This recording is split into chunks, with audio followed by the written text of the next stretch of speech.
Hi everyone, it's a Draftaholic's Guide to Mono Black Zombies, and we're here with Patty Robertson, and we're going to go through this deck to get you ready for Nationals 2017.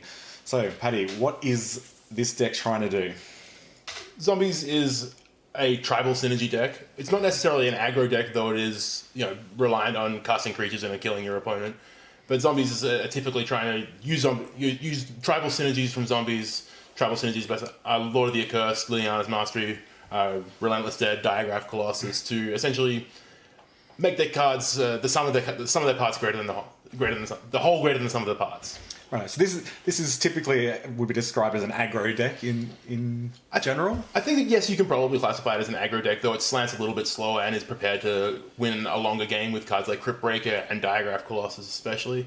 So you're not as much of an all-in deck as some other decks. You're definitely not reliant on killing your opponent before they get their stuff going. You're actually able to go toe-to-toe with the mid-range decks a lot of the time. Okay, so let's talk about some of your good threats. What have you got that'll win you the game in this deck? Game-winning threats, like the cards that really kind of put the opponent in the rinse. A Diagraph Colossus, after they've dealt with your early set of creatures, Diagraph Colossus comes down as a 5/5, 6/6, or even larger. And every time you cast another zombie, makes a horde of additional zombies. And what you're and couple that with cards like Liliana's Mastery, which create multiple threats at the same time and boost zombie power and toughness, means that your creatures get large.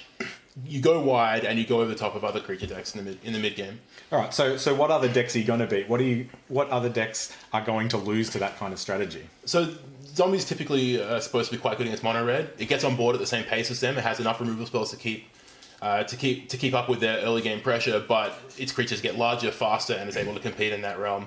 It's also quite good against green black mid range.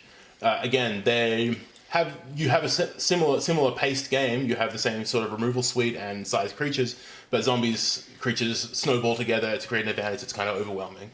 Decks you don't want to play against with Zombies typically tend to be decks with lots of sweepers and decks that have a large density of spot removal spells. So control decks, essentially. Yeah, control decks, and maybe you've got to be wary of sideboard sweepers out of decks like Teamer and ramp decks. Okay, so what are the lands like for this deck? It's a lot of swamps over here, but what else have you got? Being a monocolored deck, there's not going to be very much variety in the lands, but the addition of the deserts from the latest set give you a little bit of utility. If near Deadlands and Scavenger Grounds, give you ways to remove opposing blockers, shrink creatures so they don't engage in double blocks very well against your larger creatures, and even exile the graveyards against decks like Godfarer's Gift or Torrential Gearhulk decks. A little bit of utility out of your land base. Yeah, it's good to have a free spell. Yeah. And on the plus side, all your lands come to play untapped.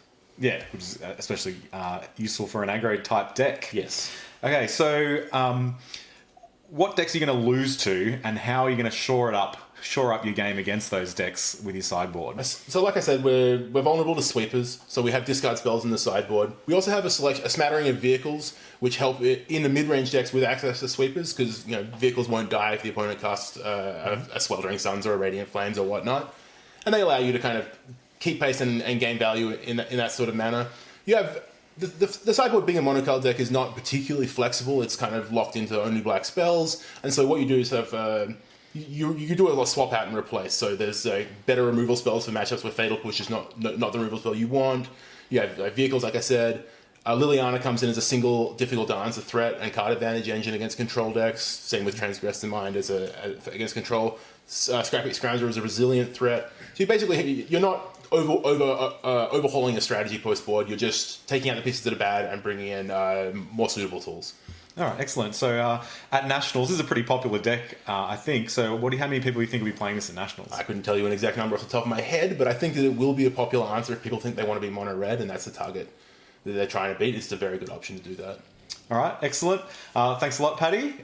Everyone at home, if you like to hit very hard, very fast, maybe this deck is for you, or maybe mono red. But let's go with this one right now, and we'll see you next time.